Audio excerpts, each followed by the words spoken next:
आकर्ण्य एतत् जिमुतवाहन अंतः अचिंतयत। एतत् यह आकर्ण्य सुन करके जिमुतवाहन ने अंतः अपने अंतःकरण में यानी कि मन में अचिंतयत सोचा। ओहो बत अरे आश्चर्य है। ईदृशम अमर पादपम प्राप्य अपि। ईदृशम ऐसा अमर कभी भी जो मरने वाला नहीं है, पादपम पेड़ को प्राप्य अपि प्राप्त करके भी, पूर्वई पुरुषई अस्माकम हमारे पूर्व पुरुषों के द्वारा अर्थात हमारे पूर्वजों के द्वारा, तादृशम फलम किमपि न आसादितम तादृश वैसा फलम फल किमपि क्यों नहीं न आसादित प्राप्त किया, कि ऐसा अमर फल प्राप्त होने पर भी हमारे पूर्वजों ने कुछ भी ऐसा फल प्राप्त नहीं किया।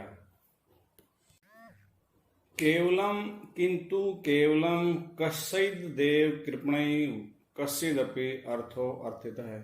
किंतु केवलम केवल मात्र कई कश्चिद देव कृपणै कंजूस कुछ कंजूस यानी कंजूस मीन्स धन के लालची, कश्चिदपि किसी ने भी, अर्थो अर्थित है केवल धन ही मांगा है, अर्थात केवल उन हमारे पूर्वजों ने कोई ऐसा विशेष फल इससे प्राप्त नहीं किया है। केवल धन की लालसा से उन्होंने केवल इस पेड़ से धन ही मांगा है। ततहम अस्मात् मनोर्थम अभीष्टम साधयामि।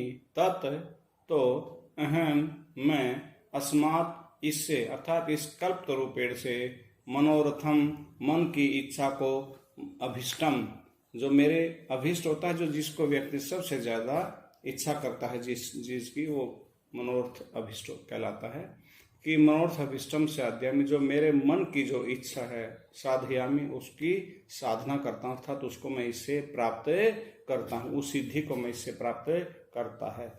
एवं आलोच्य से पितुः अंतिकम आगच्छत। एवं इस प्रकार आलोच्य में विचार करके सह वह पितुः पिता के अंतिकम समीपम आगच्छत आया।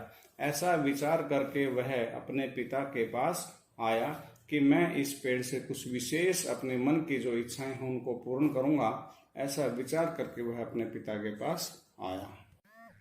आगत्य च सुखम आसीनम पितरम एकांते नैवेद्यत।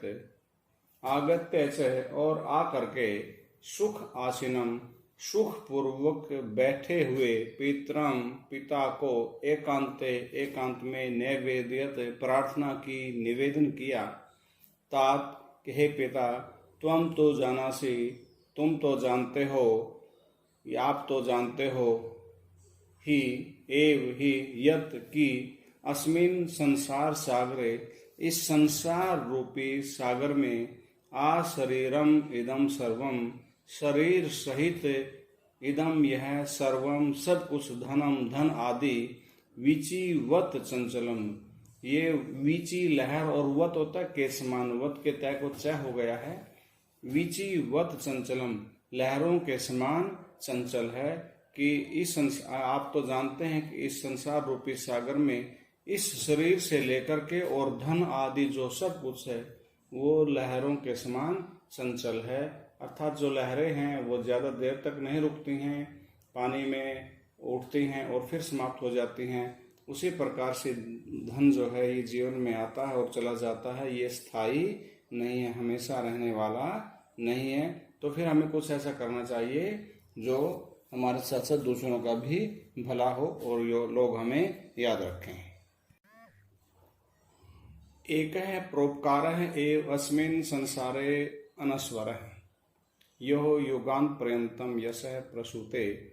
एक है, एक यानी कि मुख्य, परोपकार है, परोपकार ही, अस्मिन संसारे इस संसार में, अनस्वर है जो नष्ट नहीं होता है, यह है वह जो परोपकार, युगादि पर्यंतम लंबे समय तक, यश है कीर्ति, प्रसूते उत्पन्न करता है।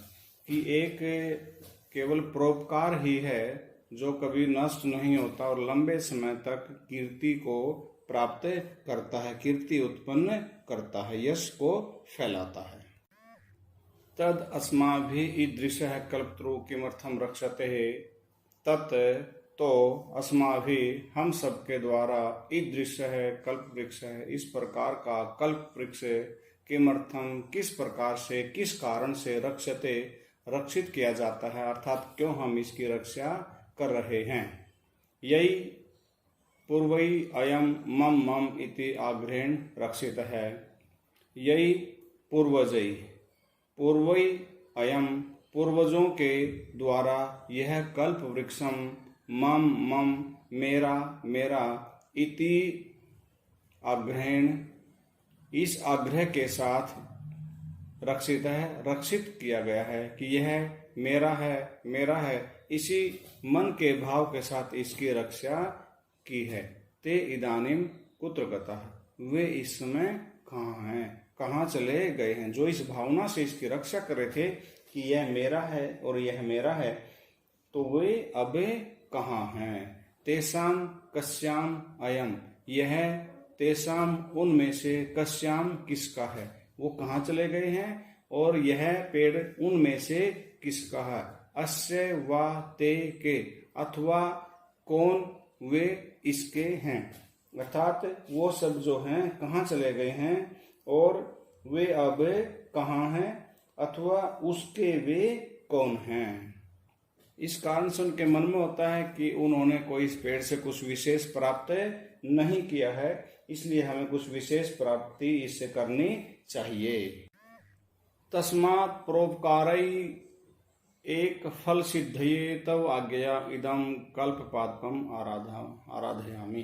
तस्मात् इसीलिए परोपकार एक फल सिद्धये, एक परोपकार ही के फल की सिद्धि के लिए ही तव आज्ञया पिता की आज्ञा से, पिता को कहते हैं कि आपकी आज्ञा से इदम इस कल्प वृक्ष की आराधयामि, मैं आराधना करता हूँ, मैं इस कल्प वृक्ष की आराधना करता हूँ। क्यों, अर्थात एक परोपकार ही ऐसा है जो सदा रहता है, दूसरों की भलाई की भावना से ही मैं उस सिद्धि को प्राप्त करने के लिए ही मैं आपकी आज्ञा से इस कल्प वृक्ष की आराधना करता हूँ, इसकी साधना करता हूँ, इसकी पूजा करता हूँ।